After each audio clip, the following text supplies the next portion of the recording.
ஏன்னா இன்னொன்று முக்கியமாக குறிப்பிட வேண்டியது என்னென்னு நீங்கள் பார்க்க வேண்டியது, இதில் பர்மிஷன் கேட்டது காலையில் 3லேருந்து மதியம் 3லேருந்து 10 மணி வரைக்கும் தான் பர்மிஷன் அந்த இடத்துக்கு கேட்டிருந்தது.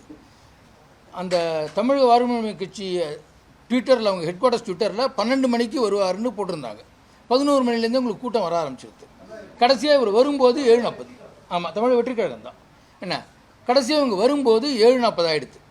அதனால் காலையில் 11-12லேருந்து சேர்ந்த கூட்டம் அங்கேயே இருந்தது. அவங்களுக்கு போதுமான அளவு தண்ணி, சாப்பாடு இதெல்லாம் இருக்காது இந்த வெயில் நிலைமையில். அது ஒரு முக்கியமான பாயிண்ட்டு. இதில் யாரையும் குறை சொல்கிறதுங்கிறத விட ஃபேக்ட், நம்ம சொல்ல வர்றது எல்லாமே ஒரு factual position. Twitter handle 12 o'clock வராங்கிறதுனால மக்கள் வந்துக்கிட்டே இருந்தாங்க. ரெண்டாவது பாயிண்ட் நீங்கள் பார்க்கணும் என்னென்னா, அவர் வரும்போது வரவேற்பு ஒரு இடத்துல நடக்குது, அங்கேருந்தே கூட்டம் பின்னாடியே வருது. அங்கேருந்து கூட்டம் வரும்போதே ஊருக்குள்ளே ரொம்ப கஷ்டப்பட்டு போலீஸ் தான் அழித்து கொண்டு வராரு. அதை அவரே திரு விஜய் அவர்களே உங்களுக்கு ஆரம்பத்தில் சொல்கிறாரு, போலீஸ்காரர்கள் சிறப்பாக செய்தார், நாங்கள் வந்தோன்னு. அதனால் கூடவே அந்த வர கூட்டம் இருக்குது பாருங்கள், அதுவும் நிறைய சேர்ந்துக்கிட்டே வருது. சார், குறிப்பாக நம்ம சென்னையிலே பார்த்தீங்கன்னா